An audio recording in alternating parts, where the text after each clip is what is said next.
Assalamualaikum warahmatullahi wabarakatuh. Wassalatu wassalamu ala asrafil anbiya'i wal mursalin Sayyidina wa maulana Muhammadin wa ala alihi wa sahbihi ajma'in amma ba'du.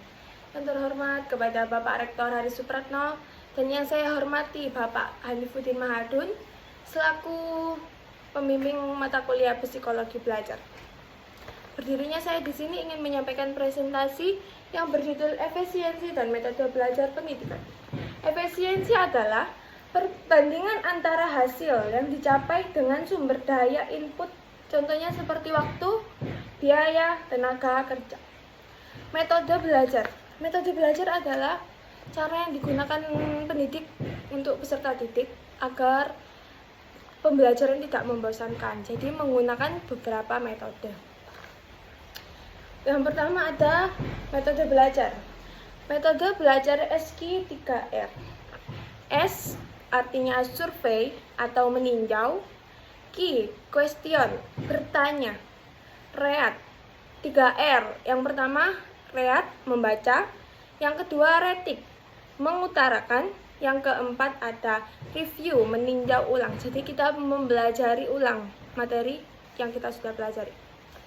Terus yang kedua ada cara mengikuti pembelajaran atau kuliah.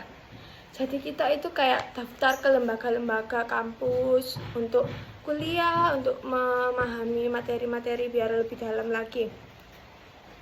Cara belajar sendiri di rumah. Jadi setelah pembelajaran, sebisa mungkin kita itu membuka buku kita lagi, belajar lagi di rumah secara mandiri atau melalui YouTube.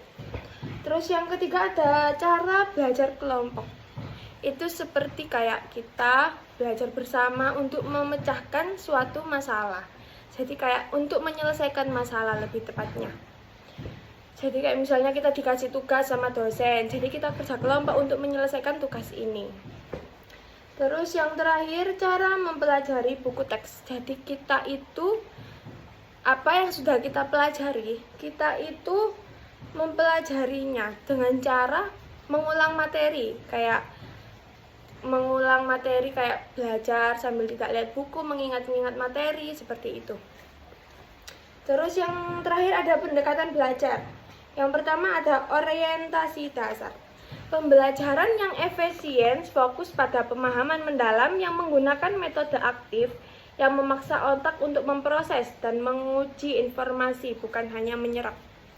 Jadi kita itu kayak memproses informasi, jadi kayak mengetahui apa itu informasinya, seperti ini kita cari sumbernya. Jadi bukan hanya kayak nyerap langsung udah gak peduli lagi. Terus yang terakhir ada jenis-jenis khusus. Yang pertama ada scientific, yang kedua ada kontekstual, yang ketiga ada konstruktivisme. Scientific adalah pembelajaran merujuk pada penyelidikan dan proses ilmiah. Kontekstual, cara memahami yang disesuaikan dengan lingkungan tempat dia berada. Jadi misalnya kalau kita di lingkungan ini ya belajarnya kayak gini, jadi menyesuaikan lingkungan yang ada di kita. Terus yang terakhir ada konstruktivisme, pendekatan belajar melalui pengalaman dan interaksi mereka dengan dunia. Jadi kayak kita belajar turun langsung ke lapangan, kayak mengamati, seperti itu. Sekian